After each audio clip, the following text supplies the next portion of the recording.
I do what I do. In 1910, 10% of the population was black, with black families owning 200 to 300 acres of property individually. 2 years later, in the midst of the Jim Crow era, an anti-black campaign led 2 neighboring counties to expel its black populations, inspiring Forsyth to do the same. The catalyst was the alleged rape and murder of a white woman by 3 black men in the town of Cumming. After the lynching and hangings, white mobs terrorized Forsyth's black residents. A black man would open his front door in the morning and he would see a bundle of sticks tied with string just laying on his front doorstep. And that was all it took. Because that was saying, next time it'll be dynamite. I want you guys to conceptualize what was just said right there. You have worked your entire life. You built yourself up. You've done all these great things. You've built a home for your family. And and some white folks decide it's just time for you to leave. And so they put a bundle of sticks at your doorstep. A bundle of sticks at your doorstep. And in that, they threaten that they're going to literally blow up your house. This is what black folks had to deal with. They basically confiscated people's land. Did y'all hear that? Did you all hear what was said? We had done well after Reconstruction. Black Americans, foundational black Americans have always done well when left alone, but white folk won't leave us alone. These were doctors, these were lawyers, these were business owners. These are the type of people that own things, just like many of you listening right now. They own things. They did great. Their children were educated. You understand what I'm saying? We had colleges. We had universities. This is what we did. So when you all say that, oh, you just need to work harder, you act as if we hadn't. And those of you all who don't know our history, it's insulting to people like me who do know our history and know our legacy. But let's keep listening. There were 48 families who were documented landowners in Forsyth County at that time. Black 48 documented landowners at that time. In a matter of days, 1,100 black people were displaced, eclipsing any wealth and progress they'd made during Reconstruction. They had to. Did you hear that? You hear how many black families were erased? Families, not people, families. 4, 5, 6, 8, 10 people just removed. Think about that. What if somebody just came to your neighborhood, said you got to go, and you got, that's it, nothing else. Everything you work, leave everything, and the next thing you know, it's some white folk living in your house. Think about that. Leave Forsyth County, regardless of what you had, what you owned, you had to leave.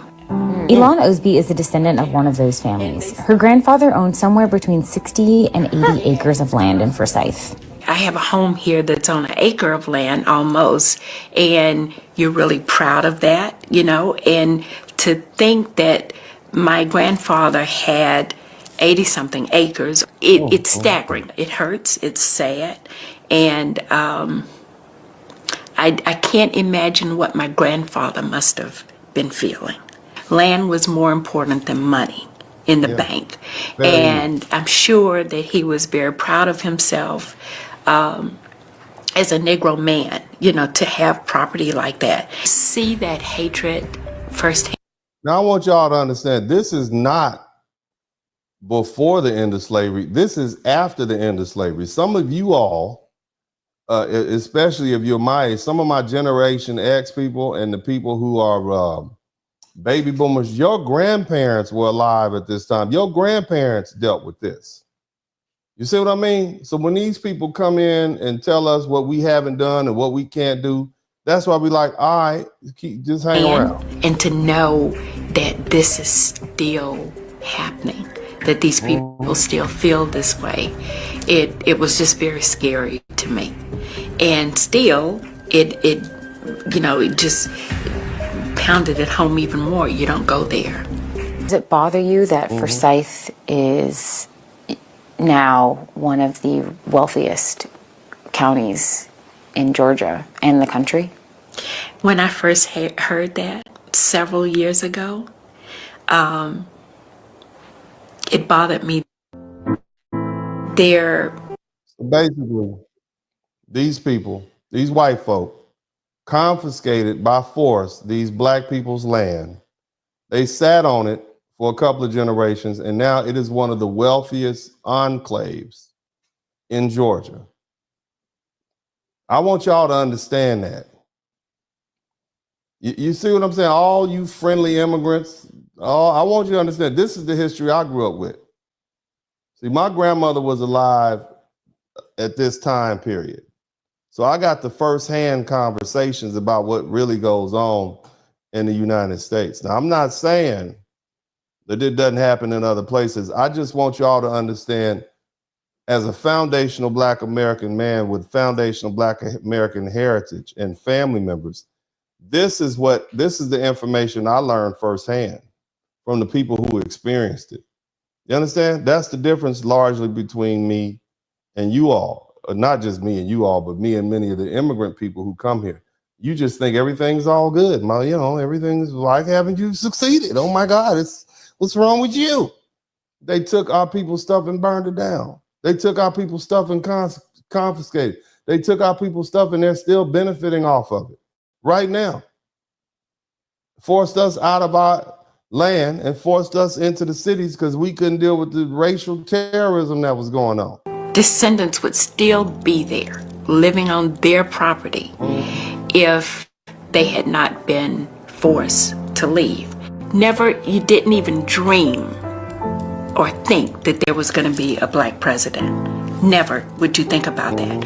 And so then when it happens, you think, oh my goodness, we're getting there. We're getting to the mountaintop. No, we haven't gotten there. Things have not really changed. Here's a question. Is history repeating itself, or is it just picking up where it left off? Today in Missing American History, we're going back to a time when America had an opportunity to reinvent itself and become the great nation that so many people wanted, and so many others didn't. We're going back to the Reconstruction era. We'll start by defining our terms. Impunity is exemption from punishment or freedom from the injurious consequences of an action.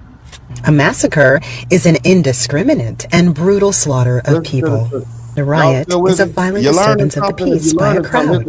And a mass shooting is defined as an event in which one or more individuals are actively engaged in killing or attempting to kill people in a populated area. If you've been following my posts, you may have noticed that Mondays have been reserved for massacres, riots, and mass shootings. I already had something planned for today, but thanks to recent events, I thought I would change up a little bit. This map shows the nearly 2,000 lynchings that occurred between 1865 and 1876. That is... I want you all to look at that. Let's look at this. I'm going to blow this up. I want you to look at this. These are the lynchings. This is who they were lynching. You understand what I'm saying? Not just some poor sharecropper out there with no money. They were business competitors. Let's keep listening to the sister. Nearly half of all recorded lynchings. This map shows the 34 massacres or race riots. 34. Why don't we ever hear about this? Now, I want you to understand this stuff happened in the 1920s. This is, your grandparents were alive back then. And of course, just like most old people, they don't like talking about it. I wouldn't want to talk about it either. It's traumatic. Some of you all, got in a fight in the 5th grade and you don't want to talk about it. You could understand why our ancestors wouldn't want to talk about this. But it's our job so that we can understand and have a historical context of what's going on right now to make sure we unearth these things. Otherwise, we're doing ourselves a disservice. But let's keep listening to the sister. If you prefer, that occurred during the same time. White mobs attacked Black people in their communities because of politics, people marching because they want the right to vote, people exercising their right to vote because the weather changed, to reaffirm white supremacy and put Blacks in their place, because they couldn't wait for them to go to trial, so they dragged them from... Look at the stuff. Trenton, Tennessee, New Orleans, 1874, Alabama. Look at that. Their jails. All you folks who wondered why your people moved north, Why y'all end up in Detroit? Why'd y'all move from Alabama? Why'd y'all move from Arkansas? This is why. This is why they had to get up out of there. It was intolerable. This is in a time, this should be something you can fathom. You understand? A time period. This is not 200 years ago. This is in the time of your great grandparents. Keep listening. Because they had a black sheriff and they didn't want a black man telling them what to do. Shout out to Michael J. Sometimes it was just to terrorize folks. This is had a black sheriff and they didn't want a black man telling them what to do. This is the sheriff. Shout out to David Johnson. David Johnson, thank you so much, brother. I appreciate you. You understand what I'm saying? This is the power. This is the one sheriff out of all of these folk, and you want to go do all these things to undermine that little one person. I want y'all to understand that. This is the mindset that we're dealing with. It's what losers who can't get over it do.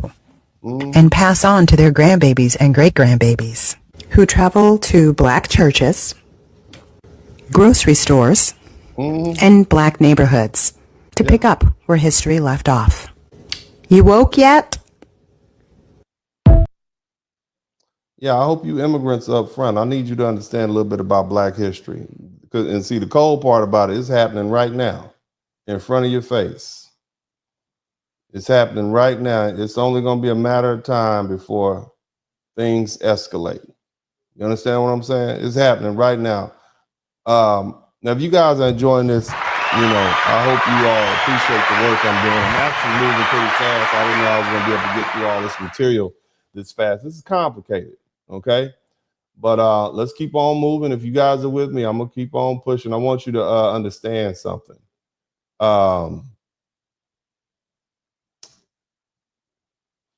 This wasn't the only time, okay?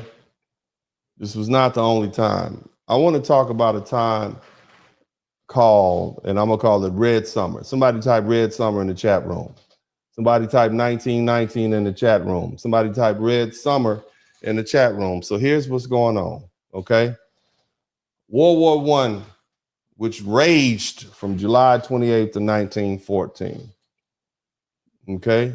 July 28, 1914 to November 11th, 1918. It was transformative in that it evolved. It was the first time the whole world had been at war, so to speak. It involved a vast network of alliances and all these major European powers, and it drew nations from across the globe, including the United States. Black father, I have black son. Tune in, weekly feeling inspired. From the heart, real talk ignite. Every episode brings the light. Subscribe, hit the like, won't you dare. Share the love, you know it's family. Join us every week, don't be late. Drop some coins in the collection plate.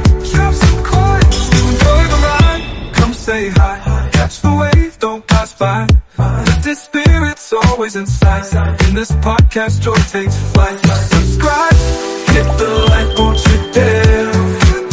Share the love, you know it's fair. Join us every week, don't be late. Drop some coins in the collection plate. Drop some coins. Donation. I thought it was a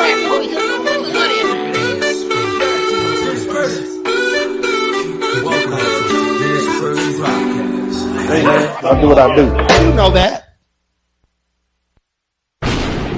Your ass, class, don't come over here. You tall black mother.